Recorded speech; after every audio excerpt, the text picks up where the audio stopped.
Bonjour à tous. Alors effectivement, on se fait un petit peu désirer toujours avant un début d'un webinaire, je voyais dans les commentaires. Mais c'est parti pour cette heure avec nous en partenariat avec Verizon Media sur le sujet de l'advergaming, les enjeux, les opportunités. Donc ce matin, nous aurons avec nous Yada Yadlikova, qui est Xbox International Sales Lead chez Verizon Media. Yana, si tu es dans le coin, bonjour Yana. Bonjour Thomas. Salut Yana, ça va? Oui, très bien, merci. Et toi? Très très bien, on est ravis de t'avoir ce matin. Euh, Ok. et je passe à la suite. On aura également Yann Broshko, International Market Research chez Activision Blizzard Media, mais l'interview a été enregistrée, vous verrez tout à l'heure, puisque notre cher ami Yann vit en Australie, donc ce qui n'est pas très très pratique en termes de décalage horaire, vous le comprendrez. Vous me dites qu'il y a un problème de son, mais c'est pas moi, puisque mon micro est activé.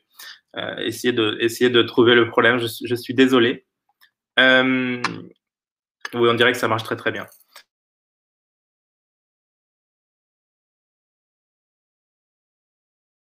On va passer au concret, parce que le but de ce webinaire, vraiment, c'est d'apprendre davantage sur l'advergaming.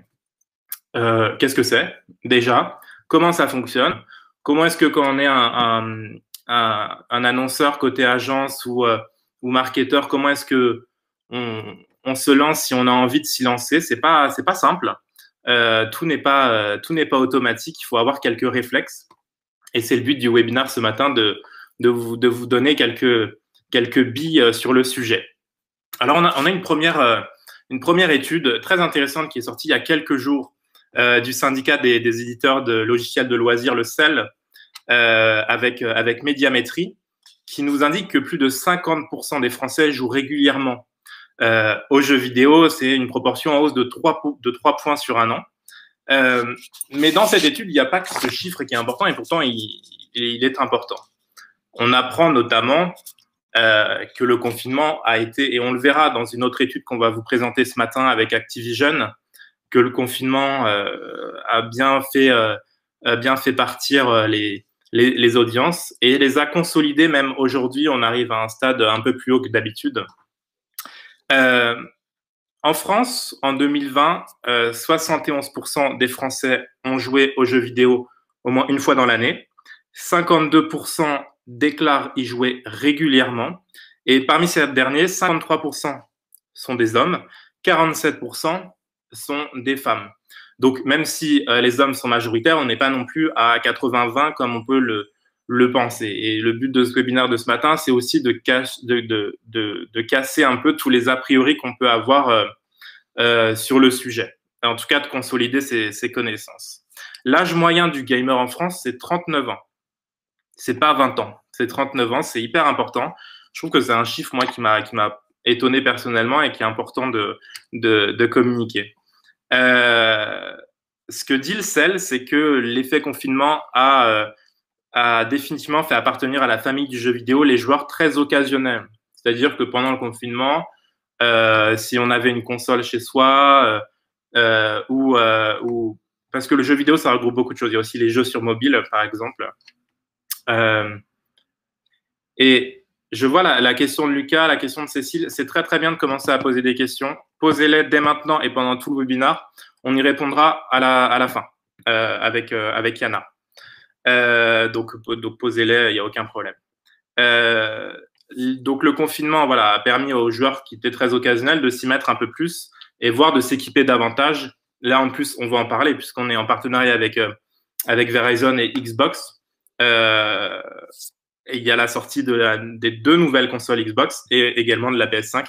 Donc, enfin, si elles arrivent, ils ont des petits problèmes de stock en ce moment. Mais en tout cas, les gens ont envie de s'équiper davantage. Et l'étude souligne également comment le confinement a mis en lumière la dimension anti-isolement du jeu vidéo. On en parlera beaucoup avec Yana. C'est qu'en fait, on se retrouve avec une communauté de joueurs, on se connecte. Il y a quelque chose de précieux qui se crée dans le jeu vidéo. Mais pourtant, les annonceurs, voilà. En tout cas, les annonceurs classiques, ceux qui n'ont pas l'habitude de se mettre à à la publicité sur jeux vidéo sont encore peu présents et c'est un mouvement qui s'accélère de plus en plus. Mais en tout cas, il y a des vraies opportunités à saisir, on ne va pas se cacher. Et on en parlera avec Yann d'Activision Blizzard Media, qui vous donnera très précisément des conseils sur comment est-ce que, si je n'ai jamais communiqué dans le jeu vidéo, comment est-ce que on peut y arriver. Donc, on va essayer de faire beaucoup de pédagogie. Écoutez, on va commencer sans plus tarder. Merci à tous. Vous êtes plus de 160 avec nous ce matin, donc ça, c'est top. Et ça ne fait que grimper, donc c'est magnifique. On va commencer avec une interview de Yana Yadikova, qu'on a vu tout à l'heure, International Sales Lead à Verizon Media. Interview qu'on a préenregistrée. Bon, c'est le confinement, c'est un peu compliqué, donc vous verrez, il y a un certain nombre d'interviews enregistrées ce matin et que je vous passe tout de suite. Je reviens juste après.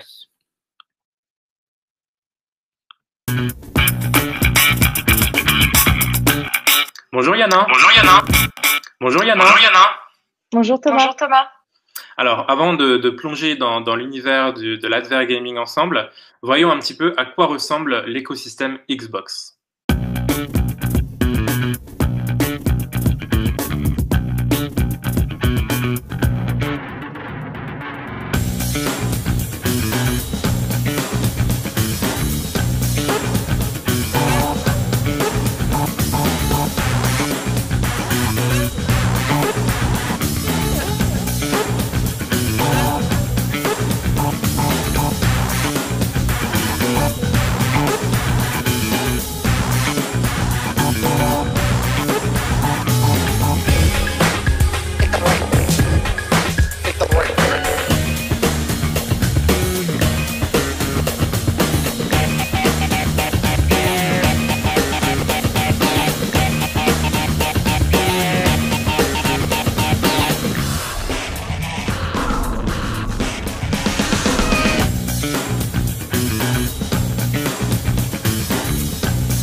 Alors Yana, la nouvelle Xbox Series X a été présentée très très récemment. Qu'est-ce que vous pouvez nous en dire de cette nouvelle console? Alors tout d'abord, Microsoft n'a pas sorti une console, mais deux consoles. Donc comme vous pouvez le voir, il y a la Xbox Series X, la noire, et la Xbox Series S, qui est 100% digitale, qui est sortie maintenant le 10 novembre. Pour la partie technique, donc Microsoft et Sony se battent surtout sur le SSD, la capacité de stockage, qui permet au jeu d'être chargé très rapidement sans latence. Donc que ce soit entre les niveaux ou quand vous achetez un jeu sur le store, que ça se load très rapidement sur votre console. Un autre point qui est super important, c'est que les jeux sont 100% rétrocompatibles dans tout l'univers Xbox pour faire un peu la transition en douceur entre les consoles. Donc, vous pouvez acheter maintenant un jeu sur votre Xbox One, Assassin's Creed par exemple, et après, quand vous transitionnez vers la Series X, vous aurez automatiquement la meilleure version du jeu sur votre console. Une chose qui est vraiment importante avec ce lancement, c'est que Microsoft mise avant tout sur le Xbox Game Pass. Donc, qu'est-ce que c'est que le Game Pass? C'est le Netflix du gaming. Donc, pour 12,99 €, cela vous permet de jouer à plus de 100 jeux cross-screens, donc que ce soit sur votre console, votre téléphone Android, maintenant c'est que sur les Android, et votre tablette. Il vous permet d'avoir accès à des réductions et avec le lancement de la console. Il n'y a pas besoin Pardon? d'avoir le disque, c'est via le cloud, on télécharge un jeu et voilà, c'est ça? Voilà, exactement. Et Super. vous pouvez commencer à jouer à votre jeu sur la console et finir sur votre tablette. Donc c'est vraiment cet environnement, cloud, cloud, community et console, que privilégie Microsoft. Ils appellent ça les 3 C. Alors justement, Microsoft, le constructeur de la console qui vient d'acquérir également, c'est dans l'actu, Bethesda, c'est une société éditrice de nombreux jeux. On peut citer Fallout, Wolfenstein, Doom, Quake pour ceux qui connaissent. Qu'est-ce que ça signifie également pour Xbox? Alors pour Xbox, bien sûr, on a parlé du hardware, mais la console a beau être ultra puissante, elle n'est rien sans les jeux. Et l'acquisition de Bethesda permet vraiment d'enrichir le catalogue de Microsoft, en plus de Forza, Gears of War, Halo et Minecraft de Microsoft Studio. La chose qui est importante, donc on a parlé du Game Pass, c'est que le catalogue de Bethesda sera disponible sur le Game Pass. Donc c'est vraiment pour Microsoft un enjeu énorme. Et je voulais vous montrer juste pour mettre un petit peu en perspective ce que cela signifie pour Microsoft, l'acquisition de Bethesda, un petit graphe. Donc ici, vous pouvez voir que pour Microsoft, Bethesda est la 3e plus grosse acquisition après Skype et LinkedIn. Et dans l'univers du gaming, Bethesda, donc ZeniMax Studio, est la 2e plus grosse acquisition dans le monde du gaming. Et Microsoft avait aussi acquis Mojang, donc Minecraft, auparavant. Donc ça montre vraiment l'engagement de Microsoft dans l'univers du gaming. Quelle tendance avez-vous remarqué sur Xbox pendant le confinement? Alors, comme vous pouvez l'imaginer, pendant le confinement, les gens ont passé beaucoup de temps sur la console. Ouais. Mais on a beau le dire, mais quand on le voit comme ça en vrai, c'est beaucoup plus impressionnant. Donc là, je vais vous montrer le nombre. Ici, il s'agit de nombre d'impressions sur la console. La France est en vert foncé, la première ligne. On a vu une hausse de plus de 62% entre février et avril sur la console. Donc c'est les Français qui ont le plus joué pendant le confinement par rapport à C'est leurs là, voisins. voilà. Après, c'était l'Italie. Et après, on a aussi les stats pour les autres pays. Les États-Unis, c'était autour de 30%. Mais c'est vraiment en France et en Italie qu'on a vu le plus grand pourcentage. Je ne sais pas si c'est parce qu'on a eu un confinement très strict. Euh, mais en plus de cela, on a vu que notre audience, nos unique users sur la console a augmenté de 2,5 millions à 3,2 millions.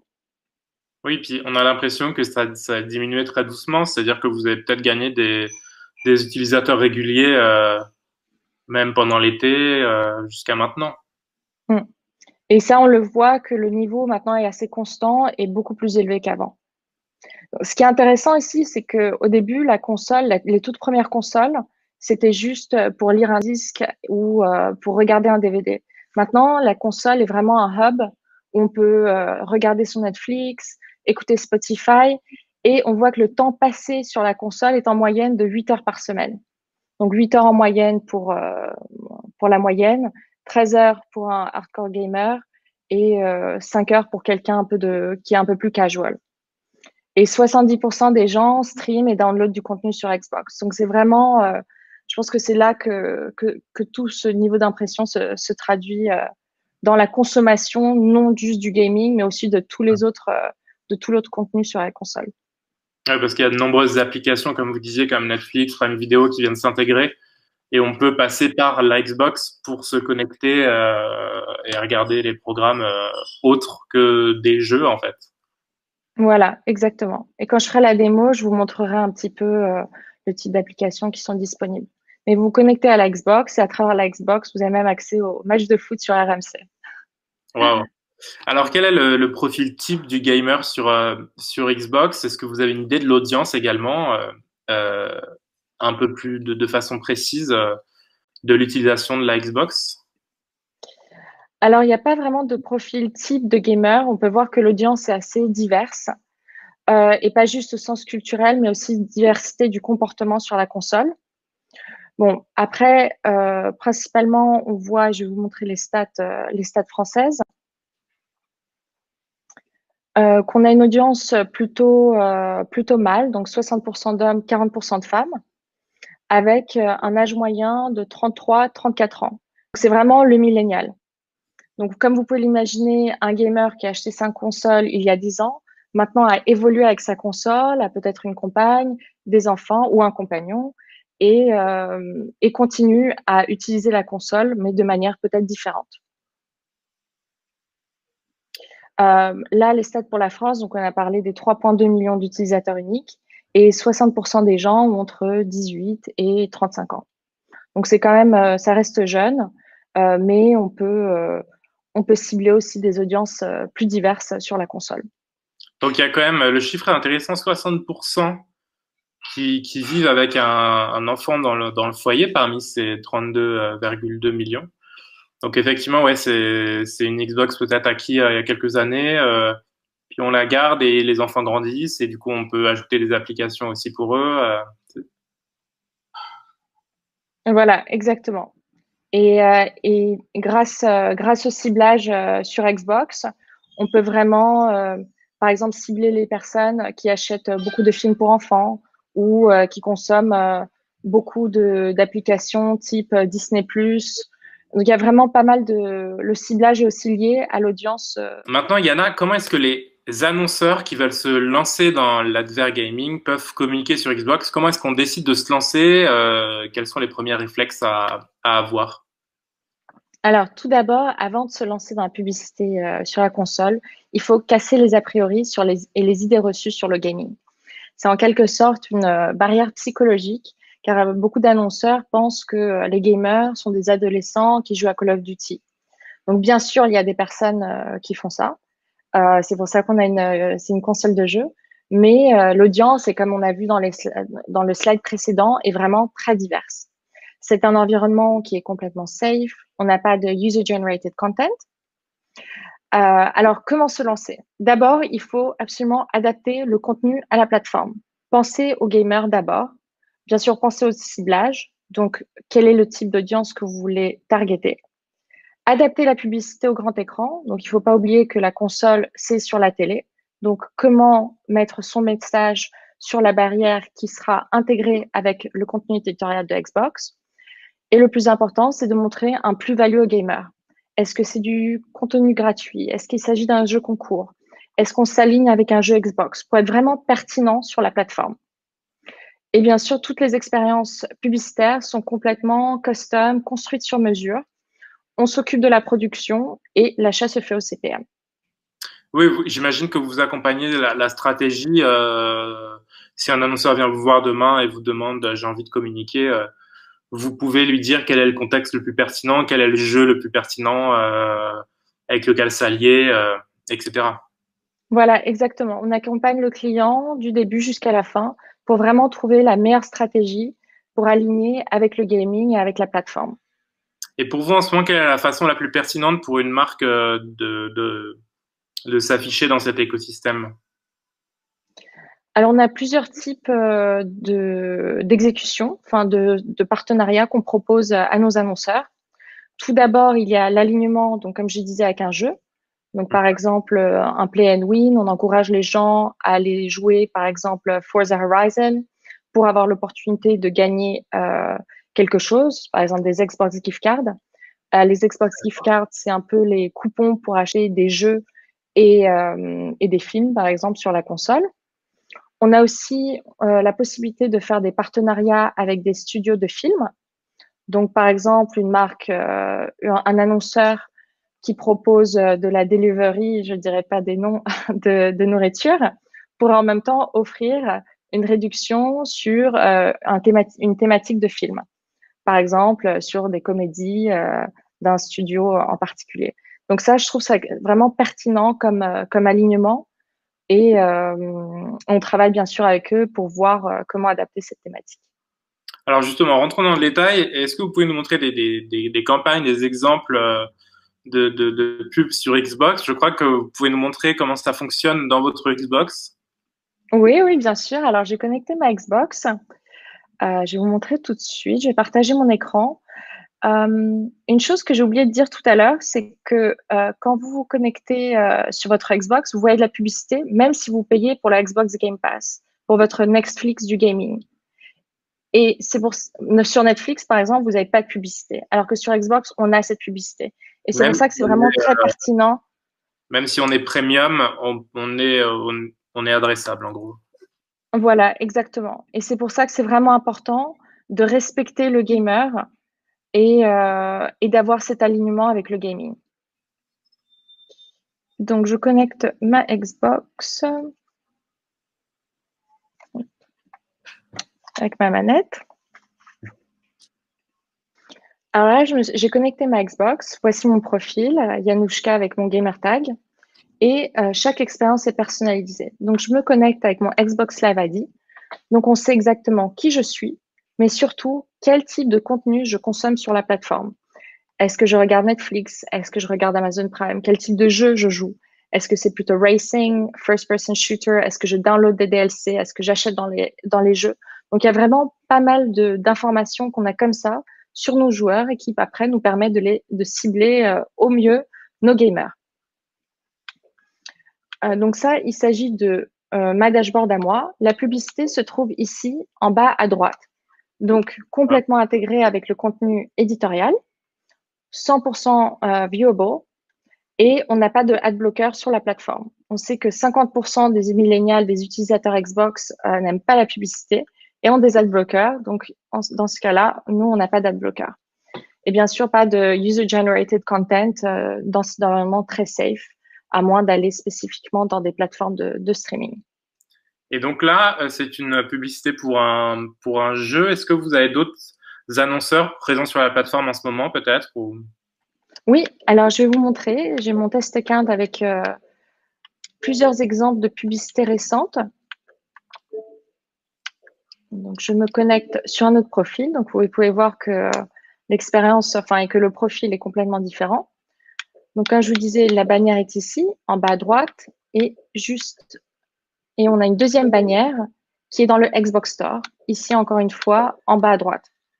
Le Xbox Store est là où les gamers vont pour downloader leurs jeux, downloader leurs applications ou acheter des films. Donc, on va revenir sur le Home pour que je puisse vous montrer quelques exemples. Donc, ça, c'est mon test account. Normalement, vous cliquez sur la bannière statique et vous arrivez directement dans l'univers de l'annonceur. Dans ce cas-là, on arrive dans mes différents exemples. Ici, il s'agit de toutes les bannières des publicités qui étaient live. Je vais vous montrer l'exemple de Seat que j'aime beaucoup. Donc, Seat avait une vidéo, quelques images et voulait vraiment être pertinent sur la plateforme. Donc, ce qu'on leur a proposé, ce qu'on a construit pour eux, c'est un petit puzzle qui permet d'interagir avec la marque. Donc, on clique dessus. On arrive automatiquement sur la vidéo de l'annonceur.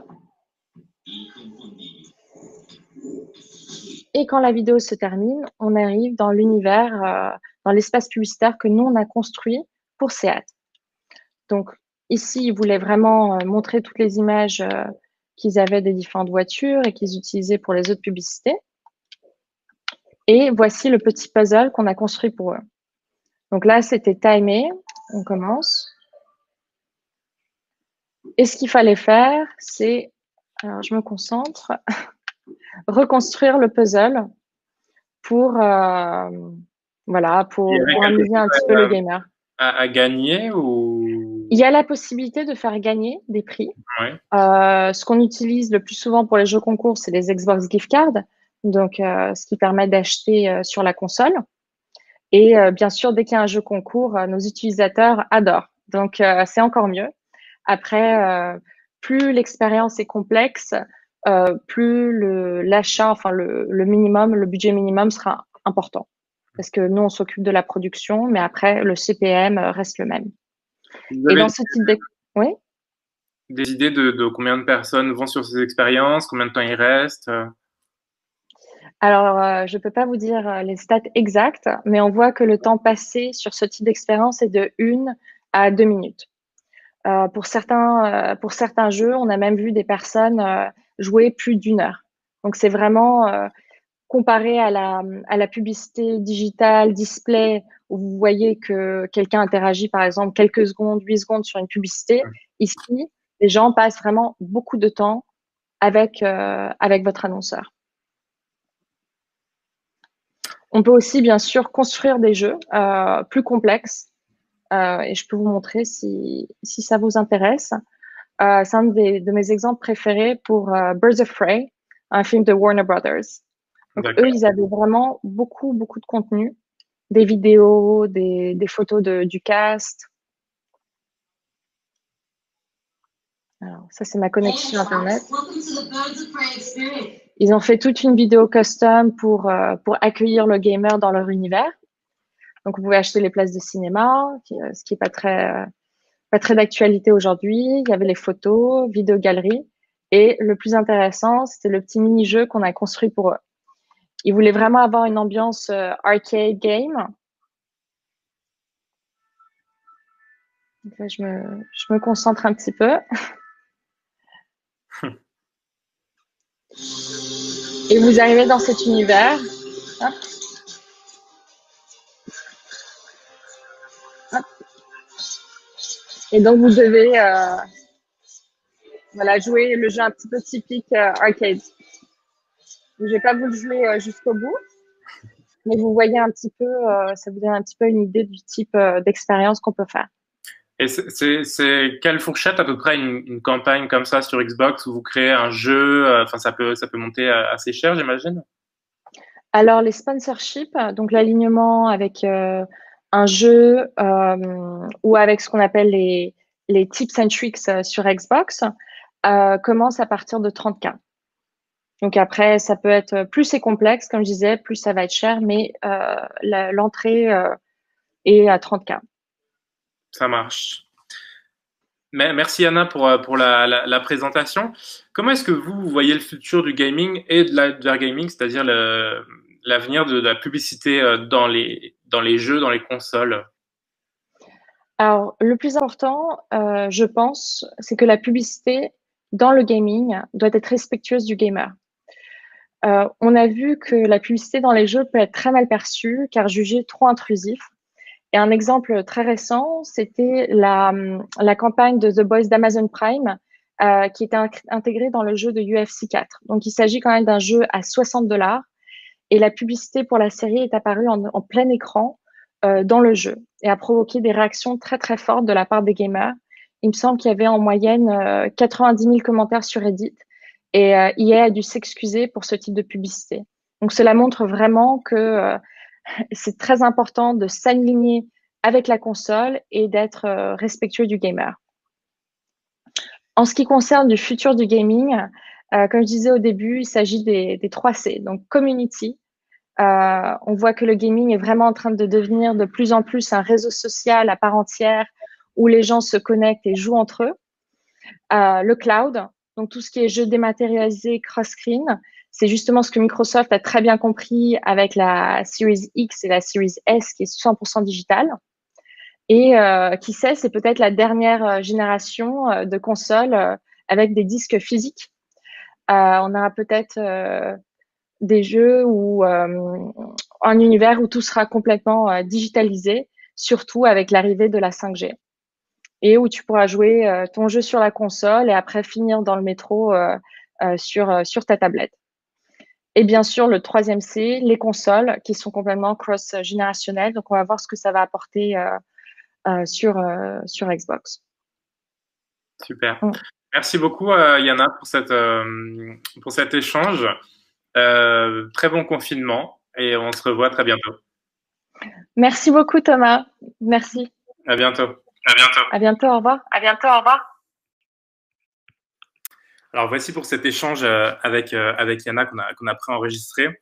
Merci Yana. On retrouve Yana à la fin de ce webinaire pour répondre à toutes vos questions. J'ai vu qu'il y en avait beaucoup que vous posiez, donc c'est vraiment super. On va répondre à toutes ces questions avec Yana dans quelques minutes. Maintenant, on va s'intéresser et creuser encore plus le sujet de quel conseil on peut donner à un annonceur qui veut se lancer là demain dans le jeu vidéo. On va essayer d'être très pédagogique. Et cet exercice de pédagogie, on l'a mené avec Yann Voshko, qui est Head of Market Research chez Activision Blizzard Media, qui est un gros éditeur de la place. Bon, vous allez voir, mon accent n'est pas super en anglais. Je suis vraiment un enfant de l'école républicaine française, vous le constaterez. Mais on se retrouve juste après. News and also Verizon.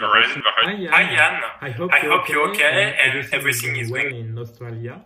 Bonjour Thomas, it's very nice to be here. Thank you firstly for CB News and also Verizon for hosting the event. I think it's really exciting to be talking about gaming, particularly for marketers and advertisers. So really happy to have the opportunity to share our piece. You just released a new research from over 20,000 gamers across France, US, UK, and Germany. Why did Activision Blizzard Media do this research? So we've been running as a media business and as an advisor to marketers and advertising agencies for a couple of years now. And we're trying to show them the diversity in the gaming space and all the great things that gaming has to offer marketers, brands, and advertisers. A part of that is breaking down a lot of the misconceptions about the gaming industry and who gamers are. I think if we look towards the mass media, if we look towards television, towards movies, towards marketing that's being used for video games, we have a very, I guess, one brush or one portrait picture of who a gamer is, typically being a younger person and typically being male skewing. Whereas we know in 2020, video gaming has been consumed by a whole bunch of different audiences, young and old, male and female, from all walks of life. And we don't see that actually reflected in the perceptions of who gamers are. So as you mentioned, we surveyed over 20,000 gamers in the US, France, UK, and Germany to really bring to light the diversity of these audiences. We didn't want to restrict this research to just console gamers, to just PC gamers. We wanted to include everyone across the spectrum, whether you're a mobile gamer, whether you just watch other people play video games, whether you're an esports fan. We really wanted to highlight that there is a lot of diversity here, the same way that you'll see in television audiences, the same way you see in online audiences as well. And we wanted it to be robust as well. So we want to make sure that we're speaking to a good number of people, hence the huge methodology or the huge sample size. And then hopefully be able to come back to the industry with a clearer portrait of who these gamers are. The results of the research are available in these portraits are available on galleryofthegamer.com, where we have at least 6 different gamer personas that have very different traits and attributes and ways that they consume gaming and why they consume gaming as well. And we hope that this really brings to light to the industry all of the great things that gaming has to offer. So who are gamers? What do we know about them? And do outsiders have preconceived ideas? So who are gamers? We found with a lot of industry research that gamers in the US, the UK, and France are actually a little bit older than what a lot of consumers expect, or the perception of gamers is that they're quite young. Whereas we found from these research studies that the average age of a gamer sits between 34 to 36 years of age. And that's pretty consistent across these 3 markets. So this wasn't research that we did. This is research that we've seen from others do in the space, whether it's other gaming publishers, whether it's research vendors or industry consultants.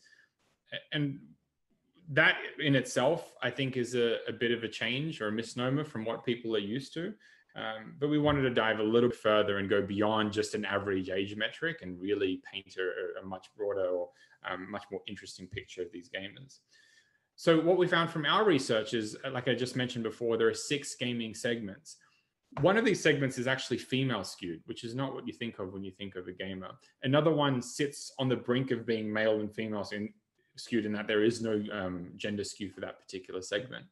The remaining 4 have varying levels of male skews, and they also range from being in their mid-40s to their early 30s or even late 20s.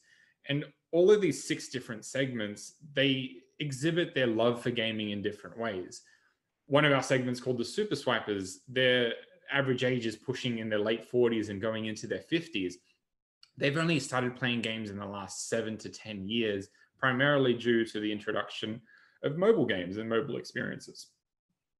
The next segment, our dabblers are similar to our super swipers, but they're a little bit younger and they're starting to dabble in other gaming content, maybe because they have a console at home and they want to play with someone in their house, whether it's their children, their spouse, or their friends potentially as well. On the other end of the spectrum, you have your more traditional gamers. These gamers are, in their late 20s, early 30s. They're very much male skewed, and they are consuming everything to do with gaming. They're going to buy the new Xbox console and PC console, PS consoles that come out later this year. They're upgrading their PC parts pretty regularly so they can play the latest games, and they're signing up to betas and playing games very early. More importantly, they're also engaging in new gaming activities like streaming, like watching esports leagues such as the Overwatch League or the Call of Duty League, where they can exercise some of those great passionate moments that we've been seeing in traditional sports like football or soccer, but now in the digital space with this content that's more engaging, more high tech, and in some areas more valuable for certain consumers, particularly in times like these. So what we found in this research, again, I'll encourage everyone to go to galleryofthegamer.com to see the full findings, but we're seeing there are a lot of different kinds of gamers today, and that's reflected in the 30 plus million gamers that we see in France, or the 37 million gamers that we see in the UK. These different segments or personas are really going ways to better describe who these consumers are in 2020. How has COVID-19 impacted Activision and all the video game industry? COVID's been a tough time for a lot of people around the world. What we found is, people as they're going into their homes and not able to go outside and socialize like they used to, they're looking at ways of supplementing those interactions. A lot of consumers in the last 6 months have used gaming as a mechanism or a platform to supplement those relationship building activities, as a way to stay connected in a safe way, being able to do it from the comfort of your own home, but also having a shared experience in something that's really exciting and really engaging to do with people that you love as well. So we have seen a lot of increases in usage of gaming. We've seen new people come into the space that are finding out that, hey, I can easily play this free-to-play game with someone halfway across the world. We've also found existing gamers deepen their love for gaming as they're looking for those moments to maybe have some time to themselves, to relax, to unwind and get rid of some of that stress. They're finding new games that are maybe a little bit more slowed down in consumption, something that is maybe distracting them from all the chaos that's happening in their day-to-day lives. So we're finding a lot of great reasons to tap into gaming, and a lot of different reasons to do so as well. Gaming is not passive, it's mentally very involving. Does it mean it offers something for brands that other channels can't? Looking into more specific cases, I think what we've been seeing, unfortunately, a lot of traditional sports have either had to delay their seasons or shorten their seasons, or cancel them altogether, quite rightfully so. In the esports space, we've seen some disruption as well, but we've seen more of an acclimatization to the current circumstances. We have a lot of esports leagues and teams being able to play from home, which is a lot safer to do, given that a lot of these games are played digitally online. We can replicate that situation or that environment a lot easier than, say, a traditional sports team that has to be physically there in a stadium playing in close contact with one another. So although the industry has been seeing its challenges, I think it's been weathering them a lot better than maybe more traditional media outlets or more traditional entertainment medium as well. And I hope to see that evolve in the future as these art forms and these entertainment platforms are much more accessible to a lot more consumers. If the current state of things continue, then we will see the great benefits of consuming esports content and gaming content generally in the months and years to come. Yeah, you're right. We totally see gaming as more of a leaned-in content experience, where, on the television, you can kind of tune out for a little bit and maybe talk to someone or browse something on your phone. With gaming, you don't really have those opportunities to kind of stop and get distracted, because if you do so you might miss the platform, you might lose a life, you might lose your progress. So yeah, much more than other app categories, we see gaming as more of a leaned-in experience. We've actually conducted quite a lot of interesting research with neurological research, so tapping into the reactions physiologically of what's going on in consumers' brains and in their bodies, and looking at their states of awareness and states of interest in the content as well. So some research we did 2 years ago with Ipsos, a international research company, actually founded out of France. We did some ad length testing where we tested a bunch of video ads ranging from 6 seconds all the way to 30 seconds, and tested the traditional measures that we're used to, like awareness, like product and purchase intent, like consideration, but looking at other measures like completion rates, which are very important to marketers.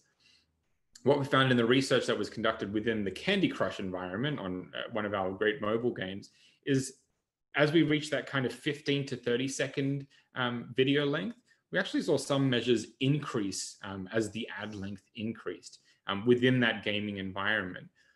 That's not something that you'll typically see, and not a recommendation that you'll get from other mobile publishers, because their content is consumed in a very different way. If you think about news apps or social media apps, consumers are swiping through that content very quickly, trying to get to the next article, trying to get to the next post.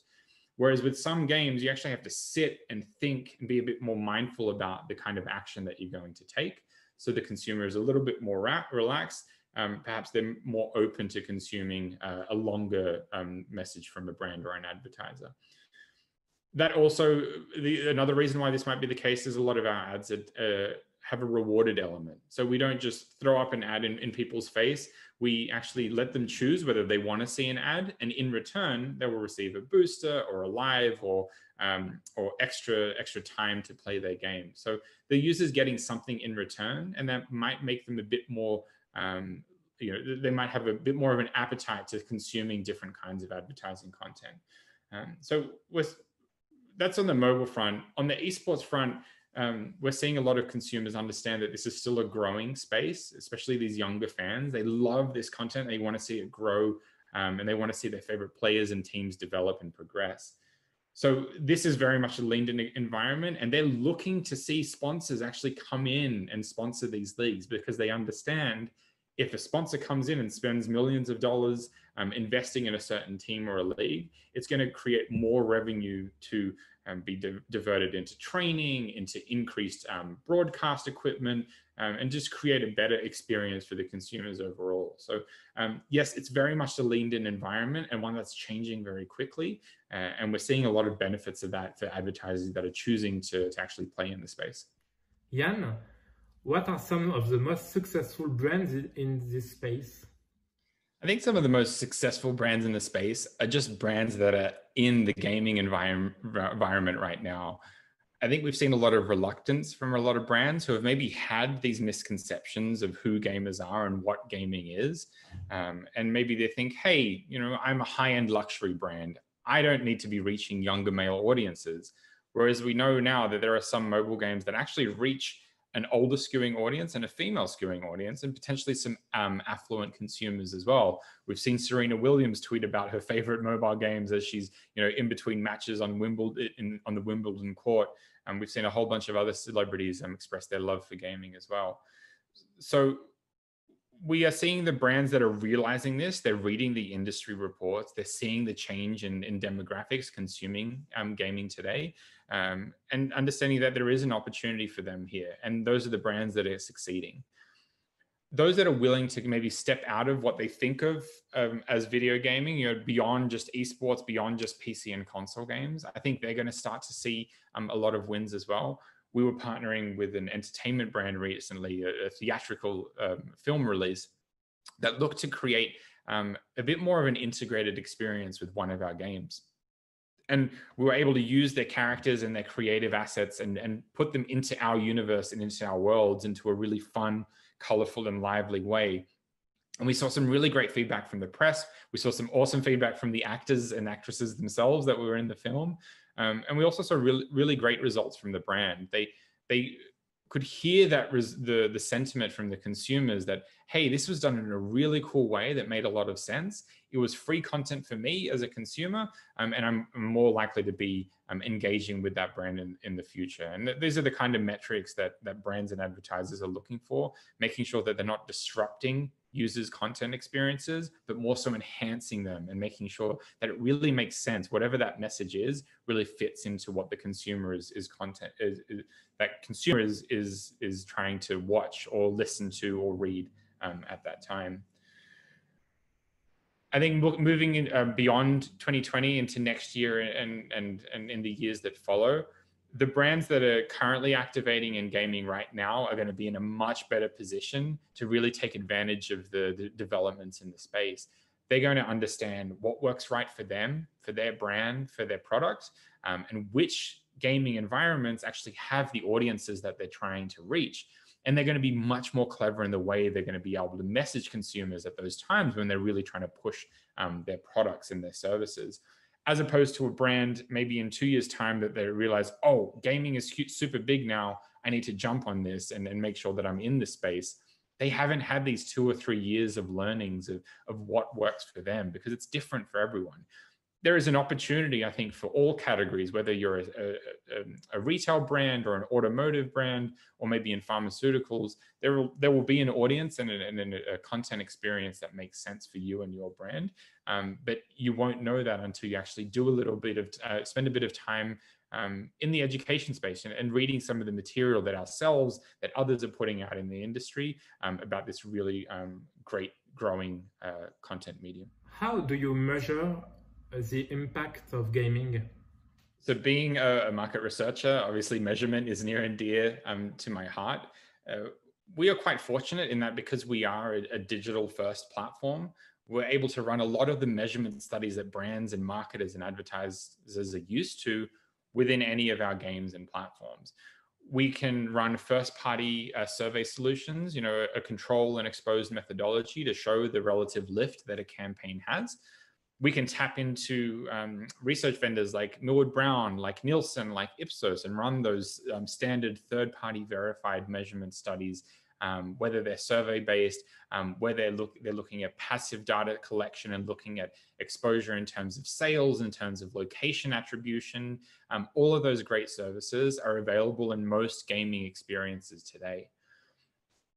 Where we might need to be a little bit more creative is when the campaign is very creative as well. So if you're running traditional display ads, traditional video ads, then we can typically run any measurement solution that you're used to. If you're doing something a little bit more involved and a little bit more investment is required to be integrated in the experience, we have a great team of researchers that you can partner with to develop a custom solution that makes sense for you. Whether you're looking at driving sales, whether you're looking at building awareness for your brand, whether you're looking to steal market share from a competitor, we can do these great solutions, and these great measurement products can be applied to your campaign with a little bit more effort, obviously. Outside of the more traditional brand metric, brand health space, conversion, ROI metrics that we look at, we also partner with a lot of third-party verifiers in terms of whether your campaign was delivered or not, how many people you reached, was it the right audience that you reached as well, what kind of a rate and engagement did you get, what kind of click-through metrics did you see come through to your website, what was your video completion rate, what was the level of ad fraud. We can do all of these things, and thankfully for us, we have best-in-class metrics. We have 99% completion rate. Our ad fraud rates are less than 1% as well. We're seeing some really good numbers come through for the kind of advertising that we're introducing in our platform. And that's a very conscious decision on our part. We realize that in the gaming space, our consumers are very important to us. They actually spend a lot of money on gaming content. We don't want to push them away from that. So whenever we're introducing advertising and sponsorships and integrations, we make sure that we do it in the right way that makes sense for us as Activision Blizzard, makes sense for the brands or consumers in the space, and making sure that they're getting the results that they need and they're seeing in other content platforms like TV, like social, like news. And it makes sense for consumers as well. We want to make sure that they're getting new content that complements their existing experience and doesn't push them away from it. For any brands wanted to get involved in gaming or esports, what is the single most important piece of advice you would give to them to make sure they do it right? So for any brand that's wanting to get into the gaming space, whether it's traditional gaming, whether it's mobile gaming, whether it's esports, I think the one piece of advice that I would give them is don't be afraid. There is so much information out there to learn about what the industry is doing, what consumers are doing in the space, and how it might make sense for your brand.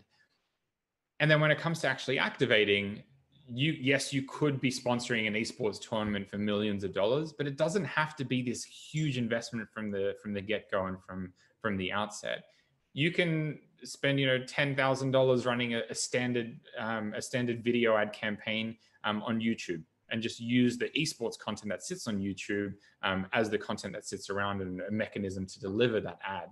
So it doesn't need to be this all or nothing approach. You can test and learn. You can try a few different platforms, see what makes sense for your brand, tap into those measurement solutions that people like ourselves and our competitors are offering as well, to see how your brand performs within that platform relative to your other marketing investments.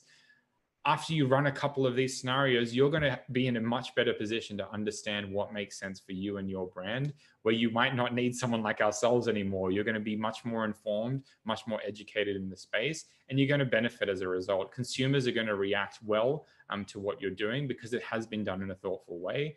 And your brand and your bottom line and your services are going to see an increase in usage because this is such an engaging medium.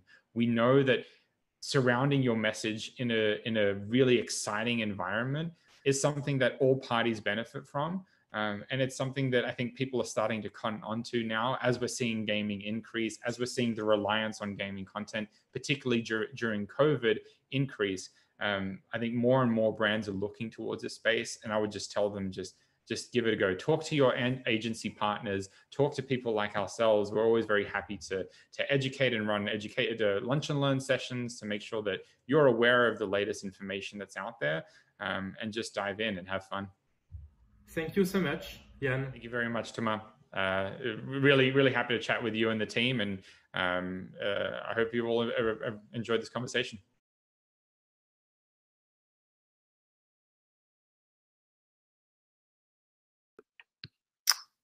Hop, et nous aussi, on espère que vous avez apprécié cette conversation. Alors, je fais une petite manip pour éviter le problème qu'on a eu la dernière fois. Hop là. Vraiment désolé pour ceux qui ont eu des bugs depuis le début. Malheureusement, la technologie, c'est pas une chose aisée. Le webinar sera évidemment disponible en replay. On vous enverra le lien pour ceux qui n'ont pas pu assister à tout l'échange, soit de Yana, soit de Yann. Maintenant, on a vu que beaucoup de gens, beaucoup d'entre vous ont posé de nombreuses questions. Et donc, je vais appeler Yana à me rejoindre. Yana, si tu es là, pour qu'on puisse commencer à répondre à toutes vos questions. Et effectivement, j'en profite aussi pour dire que Yann parlait d'une étude qu'ils ont réalisée chez Activision Blizzard Media, Gallery of a Gamer. C'est absolument génial. Il faut que vous alliez sur ce lien parce que c'est fait comme un espèce de jeu vidéo. C'est assez hyper intuitif. Donc, n'hésitez pas à aller. Le lien a circulé dans le chat. Je l'ai vu passer. Et ça donnera un éclairage supplémentaire à ce qui a déjà été dit par Yann. Alors, Yana, super. Tu nous as rejoints. On va commencer à répondre à des questions que vous nous avez posées. Il y en a énormément. Je ne sais pas si on pourra, dans le temps imparti, on déborde déjà un petit peu, répondre à toutes les questions, mais on va essayer. Il y en a des plus polémiques, des moins, mais on va essayer de répondre à toutes les questions. Il y a aucun problème. On est là pour ça. On a une question sur l'âge moyen. Je ne sais pas si Yana, tu as une réponse, là-dessus. L'âge moyen pour les hommes et pour les femmes de Laure, je crois que c'est son nom, Laureline. Voilà, est-ce qu'on a une réponse là-dessus? Alors malheureusement, j'ai pas le breakdown entre les deux. Ah, j'entends un petit peu en écho. Mais l'âge moyen, on avait dit sur Xbox, c'était 34 ans, 33-34 ans. Et en moyenne, 60% d'hommes et 40% de femmes. Mais on n'a pas le breakdown entre hommes et femmes. On a une question sur les stats également. Je ne sais pas si tu as ces stats-là, et c'est pour ça que je redirige aussi vers l'étude d'Activision Gallery of a Gamer, pour ceux qui veulent en savoir plus. Sur le milieu de l'e-sport, est-ce que tu as une proportion homme-femme, répartition territoriale, activité du secteur? Et je te fais une question subsidiaire si tu n'as pas les chiffres là devant toi. J'ai vu une autre question qui était assez similaire sur la répartition territoriale. Est-ce qu'on peut cibler territorialement les gamers? Oui, alors on a la data pour pouvoir cibler les gamers. Quel type peut-être de data, Yana, tu disposes sur les différents dispositifs? Alors déjà, on a la data socio-démo. Comme j'avais expliqué dans l'interview, la personne se log avec son Xbox Live ID, donc son Microsoft Hotmail. Donc on sait si vous êtes une femme, un homme, où est-ce que vous habitez. Et après, on a toute la data de votre comportement sur la console. Quel type de jeu vous consommez, quel type de contenu vous regardez, est-ce que vous achetez beaucoup dans les jeux, pas beaucoup. Donc, on a pas mal de data par rapport à ça sur le comportement dans la console. On a une question de Thomas sur la publicité, parce que tout à l'heure, on a montré des exemples sur le store. Est-ce qu'il y a également de l'intégration dans les jeux? Alors, très bonne question, parce que j'ai beaucoup parlé de comment adapter la publicité et ne pas être intrusive. Donc, il y a déjà la publicité, comme j'ai expliqué, l'interface. Pour tout ce qui est in-game, donc j'avais bien aimé aussi des commentaires par rapport à UFC, qui était aussi l'exemple que j'ai cité avec The Boys. Nous, le seul jeu où on fait du in-game, c'est pour Forza Horizon. Et c'est pas du tout des affiches qui s'affichent dans le jeu. C'est vraiment une intégration complète dans le jeu. Donc, par exemple, on va créer un Rivals Race au nom de l'annonceur. Donc, par exemple, non, je vais pas donner d'exemple, sinon. On peut aussi créer des car wraps. Donc, par exemple, la décoration que vous allez mettre sur votre voiture quand vous allez jouer dans Forza Horizon. Et aussi, on peut créer des petits objets d'avatar. Donc, c'est vraiment une intégration complètement différente. C'est pas des panneaux d'affichage pendant la course. C'est la marque qui est intégrée. Et dès que vous créez ce type d'élément, il reste sur votre console jusqu'à la fin de votre vie. Oui, c'est vraiment une intégration dans le dur du jeu, un objet qui va pas bouger et qui sera là tout le temps et qui devient naturel et qui fait partie du jeu, en fait, même, tout simplement. Oui. On avait une question sur les 34. Tu citais le ticket d'entrée sur les. Est-ce que ça comprend la diffusion de la publicité? Est-ce que tu peux nous en dire un petit peu plus? Alors, l'achat se fait au CPM. Il n'y a pas de coût de production. La production est intégrée dans le package. Et pour tout ce qui est production, nous, on s'occupe de ça. Donc, bien sûr, on travaille avec l'annonceur pour avoir les assets, mais c'est nous qui construisons ces expériences publicitaires. On a une question de Cécile, et je crois que tu viens d'y répondre, mais je la mets quand même. Les mini-jeux que tu nous as montrés, je crois que c'est vous qui les créez, c'est l'annonceur? Oui, c'est nous qui les créons. On a une équipe en interne à Seattle qui crée tout ce type d'expérience. Thomas qui nous demande, est-ce vraiment viable de proposer des jeux type Flash pour rivaliser face aux franchises doubles AAA? Alors bien sûr, comme le jeu que je vous ai montré pour Birds of Prey, c'est pas la même chose que Call of Duty. Mais comme je disais, on voit vraiment un engagement incroyable sur ce type d'expérience. Les gens passent 2-3 minutes. Là, on est live avec une autre campagne, avec quelque chose de similaire. On a vu des gens passer plus de 4 minutes sur ce type d'exécution en moyenne. Donc, c'est-à-dire que des gens jouent plus longtemps, peut-être moins longtemps. Donc, oui, bien sûr, on ne peut pas rivaliser, mais les joueurs aiment beaucoup quand ils ont ce type d'interaction avec la marque. Xbox a-t-il référencé un pool de studios pour développer des jeux? Alors, je ne sais pas si je comprends parfaitement la question. Est-ce que le type de jeu avec lesquels les annonceurs peuvent s'aligner? Est-ce que c'est ça? J'imagine, puisqu'on parlait de ça tout à l'heure. De la publicité. Oui, alors on peut s'aligner avec tous les jeux de Microsoft. Si une marque type Coca-Cola a déjà un partenariat officiel avec FIFA, eux peuvent s'aligner aussi avec FIFA sur Xbox. On a une question sur l'e-sport. C'est revenu assez souvent dans les questions. L'advertising dans l'e-sport, comment ça se passe? Est-ce que c'est différent? Est-ce qu'il y a des moyens différents d'y accéder? Alors nous, ici, et j'en ai pas parlé, on a la possibilité de faire un sponsorship d'un tournoi e-sport en partenariat avec le Gaming Network. Et là, on organise un tournoi avec l'annonceur. Et comme dans certains des commentaires que j'ai vus, oui, il y aura de la publicité dans le stream. Il y aura le logo de l'annonceur. Et ce sera vraiment le partenariat e-sport sur la console qui sera en promotion sur Xbox. Et j'imagine qu'on peut à la fois sponsoriser le tournoi et aussi les ligues qui y jouent. Alors nous, pour l'instant, ce qu'on propose, c'est de sponsoriser le tournoi. D'accord. Qu'est-ce qui est le mieux accepté par les gamers en termes de pub in-game, demande Cécile? Je pense par exemple aux marques qui ont pris la parole dans Animal Crossing avec une intégration produit. Alors ça, je pense que c'était peut-être une question pour Yann. Comme je disais, nous, in-game, on est très limité. Ah, pardon, vas-y. Pardon? Non, je disais juste pour le in-game, on est assez limité et on fait que dans Forza pour l'instant. Parce que comme vous avez vu les backlash sur certains types d'activation, Microsoft est très safe par rapport à ça et veut pas interrompre le gaming. Alors, une question assez complexe de Christophe, je ne sais pas si tu peux y répondre. Êtes-vous d'accord si je dis que l'étape suivante est l'adoption des codes du jeu vidéo dans tous les canaux de communication des marques, qui plus est si leurs clients sont asiatiques, et que l'étape suivante encore serait qu'une marque confie le développement d'un jeu vidéo à un studio? Est-ce que le code du jeu vidéo peut se retrouver dans d'autres publicités? On fait toute une intégration autour d'une publicité in-game et puis ensuite on la développe sur ces autres canaux. Est-ce que c'est des choses que vous avez des résonances sur vos annonceurs?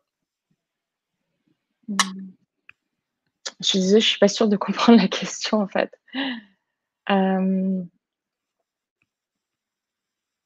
C'est pas grave, on va avancer. Parce que nous, on a vu pas mal d'annonceurs qui travaillaient directement avec des studios, type Louis Vuitton, et ils travaillaient avec le jeu et l'intégration de la marque était complètement codée dans le jeu. Donc oui, on voit ça de plus en plus. Après, est-ce que nous, on propose ça? Pour l'instant, non.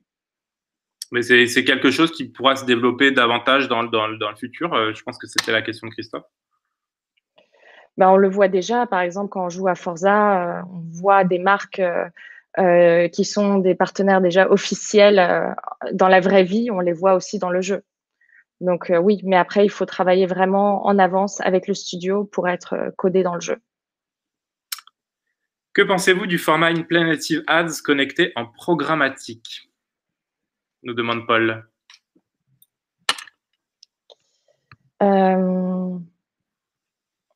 Est-ce que tu as un avis là-dessus ou c'est pas grave, on peut revenir après et répondre aux questions plus tard, hein. Pour ceux dont les questions sont complexes et dont on doit passer par Yann, on vous fera une réponse. N'hésitez pas à nous envoyer après la question. J'essaye de retrouver, je crois qu'on est pas mal. Hop. On a une question qui est pas mal. Peut-on imaginer des campagnes caritatives orientées gaming pour une ONG sur une plateforme comme Xbox? Je pense à Red avec les jeux mobiles par exemple. Microsoft soutient-il déjà ce genre de projet, nous demande Martin. Alors, on peut avoir des campagnes caritatives, mais bien sûr, même si c'est une organisation caritative, il faut quand même s'aligner avec le gaming. Alors là, c'est peut-être une question qui est moins Xbox encore, mais je pense que c'est ton avis personnel que Pierre demande. Aujourd'hui, on sait que l'investissement dans une ligue professionnelle n'est pas rentable, selon Pierre, de gros moyens investis. Comment motiver des sponsors pour investir dans un jeu à niveau professionnel, sachant qu'ils ont de grandes chances de perdre leur investissement? C'est vrai que c'est une vraie question, mais même pour un tournoi peut-être. Est-ce dû à la jeunesse du secteur ou bien le secteur a un problème interne plus complexe? Selon toi, Yana, qu'est-ce que tu en penses? Alors, personnellement, moi, je pense que investir dans le e-sport, c'est peut-être pas fait pour tout le monde. Et bien sûr, ça requiert énormément d'investissement. Si vous voulez vous lancer dans le gaming, il y a d'autres manières de s'aligner avec le gaming sans passer forcément par la première étape du sponsorship d'un tournoi de e-sport. Et là, on a une question un peu subsidiaire, mais je crois que tu as un peu répondu. Que fait Xbox en la matière sur l'essor du e-sport? Dans l'essor du e-sport, j'ai parlé de la publicité. Après, voilà, on a ce type d'alignement qui commence et pour tout ce qui est futur, on verra, je pense. On a une question sur le CPM. Alors, c'est une question assez vaste parce que j'imagine que ça dépend des différentes intégrations que vous faites et des différents types. Mais est-ce que vous avez un CPM moyen? Je ne sais pas. Le CPM moyen est de 12 €, sans 12. ciblage. Et avec ciblage, on apporte combien à peu près, peut-être? On est à 14,40. D'accord. C'est très précis. Et je crois qu'on a répondu à l'ensemble des vidéos. Peut-être le CTR moyen sur une bannière en homepage, nous demande Frédéric. On a vu que dès qu'il y avait un type de jeu concours et l'alignement avec le gaming, on était à 0,5, 1% de CTR. Après, ça dépend du message, bien sûr, mais voilà, c'est un peu plus élevé qu'en digital. Et enfin, sans doute la dernière question avant de se quitter. Christophe qui a précisé sa question tout à l'heure qu'on avait peut-être mal compris. Ma question était, pensez-vous à l'avenir qu'une marque pourrait demander à un studio de créer un jeu vidéo from scratch pour valoriser son savoir-faire, son histoire, comme un peu ce qui se passe dans l'audio avec les podcasts de marque Personnellement, je pense que développer un jeu, c'est énormément de ressources et je ne sais pas si c'est la meilleure manière pour une marque de communiquer, de créer un jeu from scratch. De s'aligner avec un jeu, avec une franchise, oui, bien sûr, et c'est ce qu'on propose. De créer un jeu, je ne sais pas si c'est la meilleure stratégie, mais ça, c'est mon opinion personnelle. Super. Et en plus, je vois que Mounir a mis un lien sur un article sur l'exemple Fortnite et la Croix-Rouge. Donc, n'hésitez pas à aller voir aussi. C'est toujours intéressant. Et une dernière question, Mounir, on va y répondre quand même, parce qu'on est cool. Quelle est votre relation avec les agences créatives quand on sait que vous avez des talents de storytelling et de production in-house? Alors, dès qu'on se met d'accord sur une campagne, bien sûr, on travaille avec les agences créa du client pour créer le meilleur concept. On a plusieurs rounds de mocks, pas mal de kick-off calls. Donc, on travaille vraiment main dans la main avec vos agences créatives pour créer ce type d'expérience. Super. Merci beaucoup, Yana. Merci à tous. J'ai vu que quelqu'un demandait tout à l'heure si on pourrait revoir le webinar, si on pourrait revoir les slides du début. Donc, tout ça, évidemment, vous l'aurez dans le replay qu'on va vous envoyer. Et schéma, le CPM moyen, on l'a répondu, je crois que c'est 12 €. Il y a un instant. Il faut qu'on se quitte parce qu'on a déjà un peu dépassé l'horaire. Merci vraiment à tous de nous avoir suivis ce matin. C'était un petit peu galère, petit problème technique, mais c'est des choses qui arrivent. On est évidemment on a hâte de vous retrouver. D'habitude, on fait un événement qui est le Gaming Morning chez CB News. Donc, bon, là, c'est du webinar en ce moment. On essaye en tout cas d'animer le marché de la meilleure façon à distance. Typiquement, vous aurez pas demain, mais jeudi à 11 h un webinar sur la télévision connectée, notamment les nouvelles possibilités d'adressage en TV segmentée. On va parler de tout ça avec un beau panel. N'hésitez pas à vous connecter également. C'est des sujets intéressants. On essaye aussi d'accompagner les mutations du marché, même pendant cette période.